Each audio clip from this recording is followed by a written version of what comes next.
دەستگای خێرخوازی بەخشین کەمپینی هاوکاریە داراییەکانی بۆ کەرتی غەزە فراوانتر دەکات بە مەبەستی ئەنجامدانی پرۆژەی خواردن لەو کەرتە گەمارۆدراوە و کۆمەڵی دادگەریش هەموو توانایەکی خۆی دەخاتە گەڕ بۆ پاڵپشتی دەستگای بەخشین. هەموو کۆمەڵی دادگەری لە پشتی دەستگای بەخشینەوەی لە پشتی دەستگای سۆمای چاوانەوەی لەگەڵ هەموو دەستگای خێرخوازەکانی خۆیەتی بۆ ئەوەی چیمان پێکرێت چۆن هیممەتمان پێکرێ بۆ هاوکاری ئەو خەڵکە نەدار و هەژارێکی غەزە بەڕاستی درێغی ناکەین و بەردەوامی شەبین و الحەمدولیلا ئێمە سوپاسیانەکەین وەکو سەرکردایەتی کۆمەڵ کە لەم ماوە کەما لەم چەند ڕۆژە کە کەمپینەکان ڕاگەاندووە خزمەتی گەورەیان گەیاندۆتە ئەوێ وەک چەندین پرۆژەی جۆراوجۆر لەوێ کراوە بۆ خزمەتی هاوڵاتیانی غەزە. یەکێ لەو ڕێکخراوانەی کە ئێستا سەرپەرشتی کاروبارەکانی ئێمە دەکەن لە ناو غەزە سەردانی ئێمەیان کردێ لە شاری هەولێر کە ئەمە وەکو ڕەمزێک کە کلیلی قودسە بۆ ئێمان هیناوە کە باپیرە گەورەمان سەلاحەددینی و ئەیوبی کە قودسی ڕزگار کرد و ئەم ڕۆژ وەکو دەستخۆشێک کە دەستگای خێرخوازی بەخشین یەکێک بۆ لەو دەستگانەی کە سوپاس بۆ خۆی گەورەی دەستی دیار بووە وەکو ڕێزێک کە نەوەکانی سەلاحەددینی ئەیوبی تا ڕادەیەکی باش توانیتیان خواردن و ئاوی باش بۆ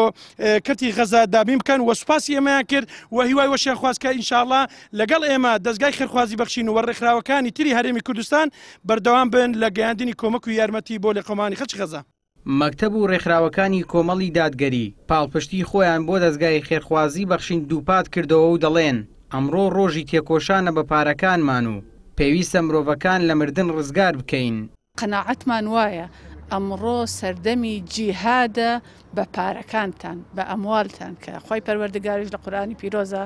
جیهادی ئەموالی پێش جیهادی ئەنفوس خستووە. ئەمە ئاماژەیە بۆ ئەوەی ئێستا سەردەمی ئەوەیە ئێمە پاڵپشتی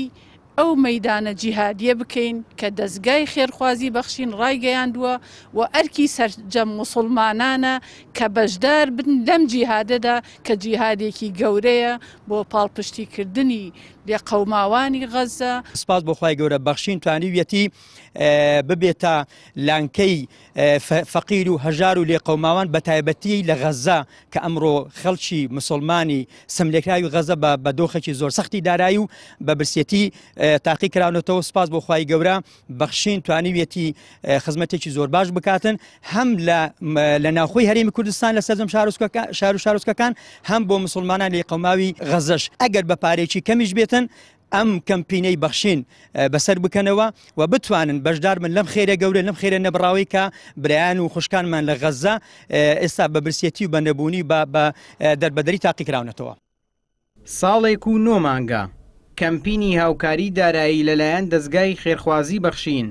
بۆ کەرتە گەمارۆدراوەکە بە هاوکاری خێرخوازان بەردەوامە لە ماوەی 15 ڕۆژی ڕابردوو بەخشین $9 ملیۆن کردوتە پرۆژەی خواردن لە غەزە. ئیبراهیم زیاد کەناڵی ئاسمانی پەیام هەولێر.